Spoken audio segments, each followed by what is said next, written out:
Hey, what's going on, guys? It's Combo here, and welcome back to some more Black Ops 2 Wii U gameplay. Today, I'm bringing you episode 2 of the Gold Gun Show, the new series on my channel in which I'll be achieving all the gold guns in Black Ops 2 based on the order that you guys tell me to get them in. So, last episode I got the Vector, and you guys wanted to see the Ballista with iron sights, the golden ballista with iron sights, and a lot of you guys actually suggested that. That was actually the most commented suggestion, like I said.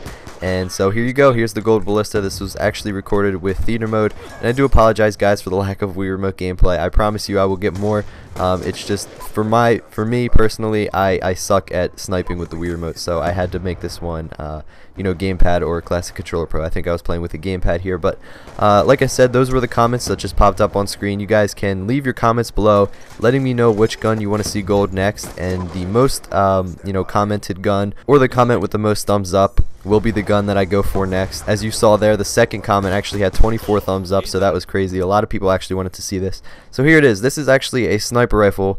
For those guys who don't know, you can actually take the scope off of it. You can actually just use the iron sights, which is something that was good in World at War. I loved the snipers in World at War because you could just use the iron sights. You didn't have to put on a sniper scope or anything like that.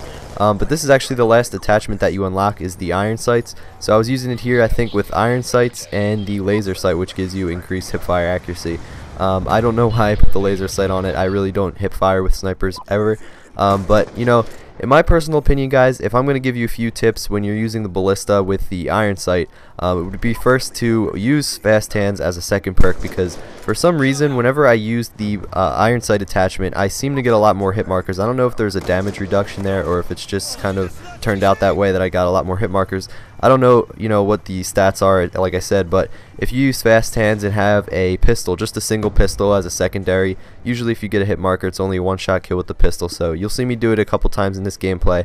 Get a few hit markers, I just quickly switch to my pistol, and like I said, with the fast hand perk, you can actually switch to your pistol really fast and just finish the guy off. So I would definitely recommend fast hands for the ballista iron sight. So if you're going to use this, probably I would suggest not putting on the laser sight unless you guys go no scope often. I don't really no scope often. Like, the only time I ever tried to no scope is when the guy's too close to kind of zoom in.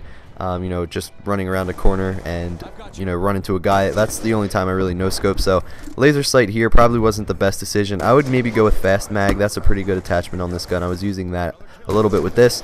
And then as well as that, I find that probably the variable zoom scope was a really good attachment. That's the attachment that I was using when I was getting my 10 bloodthirsty medals, which is a challenge that you have to do to get the gold camo. The variable zoom scope is actually really good in my opinion. There's only 2 zooms in here. In Black Ops 1 there's actually 3, but there's only 2 in here, which doesn't really make a difference, but nonetheless I thought it was a pretty good attachment.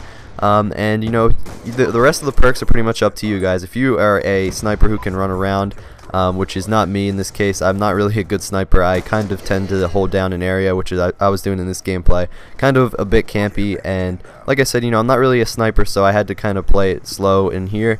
But if you're a guy who can use extreme conditioning and just run around and quick scope everybody, go for it. That's definitely something you should do, and as well in the first perk, it's also up to you. You can use Ghost to stay off the radar, you can use Lightweight to get around quicker, all that kind of stuff, Hardline if you are using your streaks, but that's pretty much it, guys. Hope you enjoyed the gameplay. If you could leave a like rating, that would be great. Let me know what gun you want to see next, guys. All you have to do is comment below, or thumbs up a comment that you already see if they left the gun that you suggested below. So thanks for watching, guys. I hope you enjoyed, and I'll catch you guys later. Peace, guys.